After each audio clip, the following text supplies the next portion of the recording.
Hi hello నమస్తే అస్సలాము అలైకుం Saudi Telugu news YouTube ఛానల్కి స్వాగతం అండి. ఫ్రెండ్స్, ముందుగా మా యొక్క ఛానల్ సబ్స్క్రైబ్ చేయండి. వీడియో చూస్తున్నప్పుడు లైక్ చేయడం మర్చిపోదండి, ఎందుకంటే మీరు లైక్ చేస్తే ఈ వీడియో చాలా మందికి రీచ్ అవుతుంది. సో దయచేసి ఎప్పుడు వీడియో చూసినా లైక్ చేస్తూ ఉండండి. సో ముందుగా ఇవాళ మే 13, 2025వ సంవత్సరం అండి. ఇవాళ అప్డేట్ విషయానికి వస్తే సౌదీ అరేబియాకి సంబంధించి కొన్ని చాలా ముఖ్యమైన అప్డేట్స్ ఉన్నాయి. ముఖ్యంగా సౌదీ అరేబియాలో హురూఫ్లో ఉన్నవా డొమెస్టిక్ వర్కర్లకు సంబంధించి ఒక చాలా గుడ్ న్యూస్ అండి. సౌదీ అరేబియాలోని HRSD వారు, అంటే సౌదీ అరేబియాలోని మానవ వనరులు మరియు సామాజిక అభివృద్ధి మంత్రిత్వ శాఖ వారు ఇచ్చిన అప్డేట్ ప్రకారం సో ఎవరైతే మే 11వ తారీఖు నుంచి ఒక కొత్త రూల్ అనేది అందుబాటులోకి వచ్చిందండి.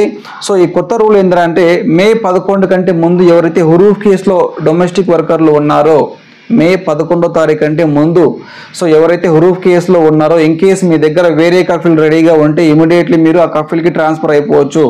మీ పాత కఫీల్తో ఎలాంటి సంబంధం లేదు. సో మీ పైన హురూఫ్ కేసు 1 సంవత్సరం నుంచి ఉంది, 2 సంవత్సరాల నుంచి ఉంది, 10 సంవత్సరాల నుంచి ఉన్నా కూడా ఎలాంటి అబ్జెక్షన్ లేదు. యాజ్ ఆఫ్ నో ప్రెసెంట్ ఇప్పుడు మీరు సౌదీ అరేబియాలో లైవ్లో ఉండాలి. సో లేదు హురూఫ్ కేసు ఉందండి, నేను జవజాత్ నుంచి కానీ లేబర్ ఆఫీస్ నుంచి కానీ ఇండియన్ ఎంబసీ నుంచి కానీ ఇండియాకి వచ్చేసాను, ఇప్పుడు వెళ్ళొచ్చా అంటే వాళ్ళకి రూల్స్ వర్తించవు. ఇప్పుడు ఎవరైతే హురూఫ్ కేసులో ఉంటూ సౌదీ అరేబియాలో డొమెస్టిక్ వర్కర్ వీసా మీద ఉన్నారో వారు మాత్రమే ఇమీడియట్లీ కొత్త కఫీల్ ఉంటే ట్రాన్స్ఫర్ అయిపోవచ్చు. కాబట్టి ఇమీడియట్లీ కొత్త కఫీల్ని వెతుక్కోండి. సో ఆ కొత్త కఫీల్ కూడా ఎక్కడికి వెళ్ళాల్సిన అవసరం లేదు, కఫీల్కి డబ్బులు ఇవ్వాల్సిన అవసరం కూడా లేదు రూల్ ప్రకారం అయితే. సో వారికి మీ అవసరం ఉంటే ఆ కఫీల్ అనేవాడు కొత్త కఫీల్ ఎవరైతే ఉన్నారో అతను ముసనాద్ అనే ప్లాట్ఫామ్ వస్తుంది, అతన్ని ముసనాద్ నుంచి ఒక అప్లికేషన్ ఫిల్అప్ చేసుకుని ఇమీడియట్లీ మీకు ట్రాన్స్ఫర్ తీసుకోవచ్చండి. సో ఇక్కడ ఎలాంటి పెనాల్టీ కట్టాల్సిన అవసరం లేదు, ఎలాంటి ఫీజు అయితే ఇక్కడ మనకు కనపడట్లేదు. ఇక డొమెస్టిక్ వర్కర్లు అంటే ఎవరు? ముఖ్యంగా హౌస్ డ్రైవర్లు ఎక్కువ మంది ఉంటారు. తర్వాత ఖదామా, ఇంట్లో పనిచేసే ఖదామా, ఇంట్లో పనిచేసే వర్కర్, డొమెస్టిక్ వర్కర్. దెన్ తర్వాత ఇంకా హౌస్ కుకింగ్, ఇంట్లో కుకింగ్ పని చేసే వాళ్ళు, హౌస్ కీపింగ్, హౌస్ ఫార్మర్. ఇక్కడ చూడండి, ఫార్మర్ 2 రకాలు ఉంటారు. ఒకటి తోటమాలి, ఇంట్లో పనిచేసే హౌస్ ఫార్మర్. మజరాలో పనిచేసే వాళ్ళు డొమెస్టిక్ వర్కర్ కిందికి రారు, వారి కంపెనీ వీసా అది వేరే వస్తుందండి.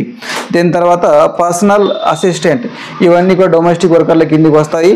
సో దయచేసి ఎవరైనా హురూఫ్ కేసులో ఇంకా సౌదీ అరేబియాలో ఉంటే డొమెస్టిక్ వర్కర్లు ఇమీడియట్లీ కొత్త కఫీల్ని వెతుక్కోండి.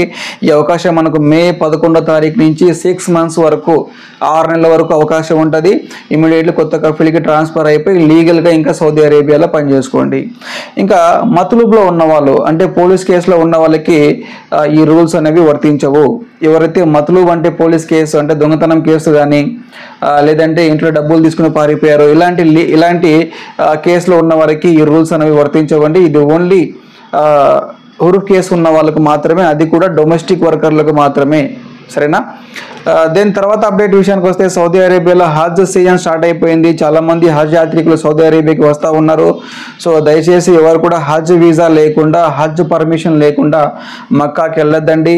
సో చాలామంది చెప్తా ఉంటారు, అన్న మేము మీకు చాలామంది చెప్తా ఉంటారు హజ్, కొంతమంది బ్రోకర్లు చేయిస్తారు తక్కువ అమౌంట్లో, ఒక 2000 రియాలు 3000 రియాలు తీసుకుని ఇల్లీగల్గా చేయిస్తూ ఉంటారు. దయచేసి దాని జోలికి వెళ్ళొద్దండి. ఇన్ కేస్ మీరు ఇల్లీగల్గా హజ్ యాత్ర చేస్తున్నప్పుడు పోలీస్ వాళ్ళు పట్టుకుంటే చాలా కేసులు అవుతాయి. ముఖ్యంగా ఫైనాన్షియల్గా 1,00,000 రియాలు జరిమానా ఉంటుంది. తర్వాత జైలుకి వెళ్ళాల్సి ఉంటుంది, కోర్టుల ద్వారా ఇండియాకి రావాల్సి వస్తుంది.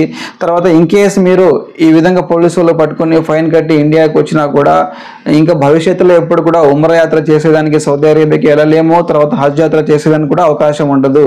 దయచేసి ఎవరు కూడా ఇలాంటి పనులు చేయొద్దండి. అండ్ నెక్స్ట్ అప్డేట్ విషయానికి వస్తే సౌదీ అరేబియా ఉమ్రా క్యాలెండర్ వచ్చేసింది. 2025 సంవత్సరానికి సంబంధించి ఉమ్రా క్యాలెండర్ అనేది వచ్చేసిందండి. జూన్ 10వ తారీఖు నుంచి కొత్త వీసాలు ఇష్యూ అవుతాయి. జూన్ 11 నుంచి స్టార్టింగ్ ఎంట్రీ డేట్ అనేది జూన్ 11 నుంచి మనం ఉమ్రా వీసా తీసుకుని సౌదీ అరేబియాకి ట్రావెల్ చేయొచ్చండి. సో ఇంకా నెక్స్ట్ అప్డేట్ విషయానికి వస్తే సౌదీ అరేబియాకి సంబంధించి ఇవాళ న్యూస్ అంతా కూడా సౌదీ అరేబియాలో ఈ అమెరికా ప్రెసిడెంట్ డొనాల్డ్ ట్రంప్ గారు సౌదీ అరేబియాకి విజిట్ కోసం రావడం జరిగింది. ఎక్కడ చూసినా కూడా ఇవే ఫొటోస్ మీరు కూడా సోషల్ మీడియాలో చూసే ఉంటారు. ఇంకా ఫైనల్గా ఫ్యామిలీ విజిట్ వీసాకు సంబంధించి ఇంకా ఎలాంటి అప్డేట్ లేదండి. చాలామంది దీనికోసం వెయిట్ చేస్తూ ఉన్నారు. వీసాలు తీసుకున్నారు, 1 మంత్ అయిపోయింది, 2-3 నెలలు అయిపోయినా కూడా ఇంకా విఎఫ్ఎస్ సెంటర్లో అప్లికేషన్ తీసుకోవట్లేదు. మేబీ నాకున్న ఇన్ఫర్మేషన్ ప్రకారం హజ్ తర్వాతనే అక్కడ హజ్ యాత్ర స్టార్ట్ అయ్యింది అంటే ఈ మంత్ ఎండింగ్లో కానీ నెక్స్ట్ మంత్ స్టార్టింగ్లో కానీ ఫ్యామిలీ వీసాకు సంబంధించి అప్లికేషన్లు ఇక్కడ తీసుకుంటారని చెప్పి అప్డేట్ వచ్చింది. నేను ఇన్షాల్లా ఇది స్టార్ట్ అయిందంటే, ఎందుకంటే మనకు విఎఫ్ఎస్ దగ్గర చాలామంది మన వాళ్ళు ఉన్నారు. సో ఇన్ కేస్ అక్కడ అప్లికేషన్ స్టార్ట్ అయిందంటే ఇమీడియట్లీ మీకు నేను ఒక న్యూస్ రూపంలో తెలియజేస్తానండి. యాజ్ ఆఫ్ నో ఇక్కడ మనకు హైదరాబాద్లో ఉన్న ఎంజీ బస్ స్టాండ్ ఉన్న విఎఫ్ఎస్లో ఓన్లీ రెసిడెన్స్ వీసాలు, వర్క్ వీసా వాళ్ళకి మాత్రమే అప్లికేషన్ తీసుకుంటా ఉన్నారు. రిమైనింగ్ ఇంకా ఏది కూడా స్టార్ట్ అవ్వలేదు. సో నేను స్టార్ట్ అయిన వెంటనే మీకు తెలియజేస్తానండి. ఓకేనా? సో ఫ్రెండ్స్, ఇది ఇవాళ సౌదీ అరేబియాకి సంబంధించి చిన్న అప్డేట్ అండి. మళ్ళీ కలుస్తాను. Thank you so much.